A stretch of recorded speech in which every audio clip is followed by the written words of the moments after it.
Good day, my name is Annalisa, 34 years of age. I live in Naga City, Bicol, Philippines. I'm married.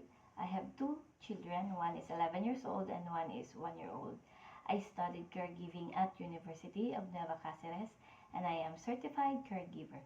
I worked before in a diabetic patient for almost 3 years and my main duties there is to check her BP, check her vital signs, prepare her meal, and give her medicines and vitamins.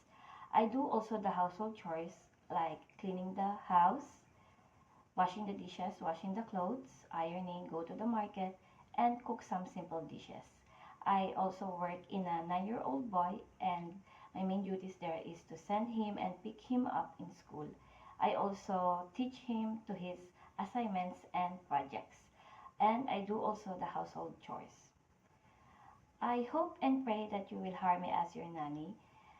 I am trustworthy, patient, and hardworking, and I'm willing to learn.